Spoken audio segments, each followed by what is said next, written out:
Hey guys, a few weeks ago AMD announced Radeon RX 6600 XT, their 1080p card for the budget-conscious gamers, and to everybody's surprise, they've increased the retail price up to $379.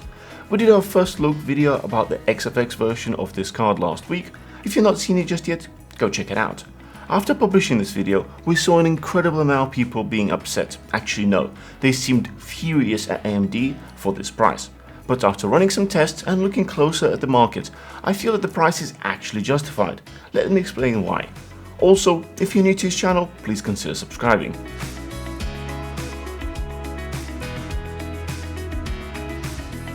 Let's start at the very beginning.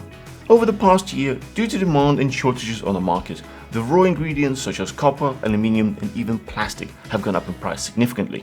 Copper is up by 50%, aluminium is up by 51% and plastic is up by 45%.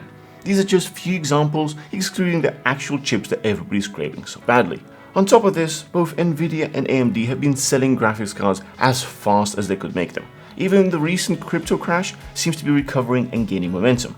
In the meantime, resale value of new cards does seem to be trending down, but looking at the recent sales of the competitive cards such as RTX 3060 and 3060 Ti on eBay, we see that demand is high and prices are all over the place, with the average price going about double the MSRP, and some are even willing to pay almost triple for the RTX 3060 Ti. Just a quick reminder, RTX 3060 is supposed to be $329 and 3060 Ti has an MSRP of $399. With all this in mind, let's check out AMD's latest offering, the RX 6600 XT, and how it performs when compared to a full range of cards from AMD and Nvidia. These go back all the way to GTX 1060. First up is Horizon Zero Dawn. At 1080p, we have very similar performance between RX 6600 XT and RTX 3060. If you're using a 1060 class card on a 1080p display, then you may actually be better off upgrading to a used RTX 2060.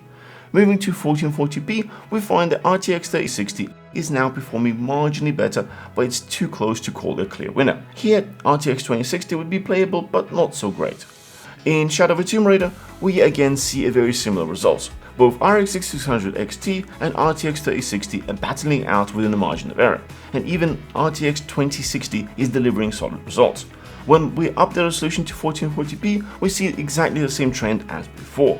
Next we have Total War 3 Kingdoms, and here RTX 3060 is certainly a better performer. When we swap to 1440p, we immediately see that all of these cards struggle here. Have a look at the 1 percentile results on the RTX cards. It is almost half of the average frame rate, which makes this game unplayable. Moving away from AAA games to Doom Eternal, you can play this game basically on anything these days, including GTX 1060 at 1080p. What you gain from upgrading is great 1440p performance on RX 6600 XT as well as RTX 3060. But when we put our resolution up to 4K, here Nvidia performs better and is still within playable frame rates. Lastly, we have two games with ray tracing enabled. You can play Godfall at 1080p on both of these cards, but I would recommend turning down the details on the AMD card as the 1 percentiles are suffering.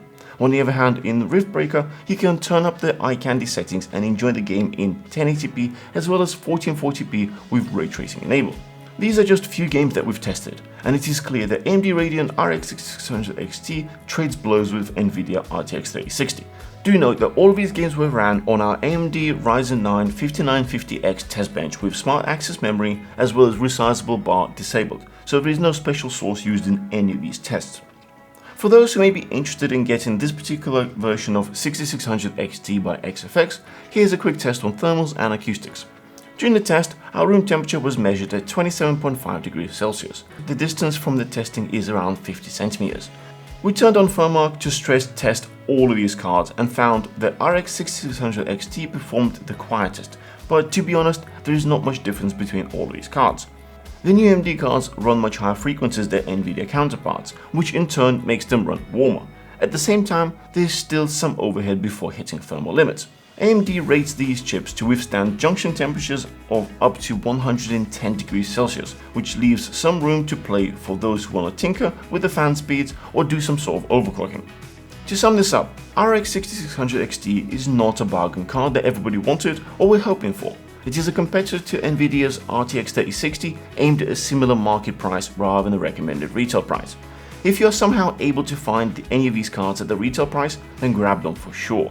If in the future you have an option to choose between them at the retail price, then get the 3060, otherwise get whichever is cheaper, unless you need extra features that Nvidia provides, such as superior video encoder and shadow play.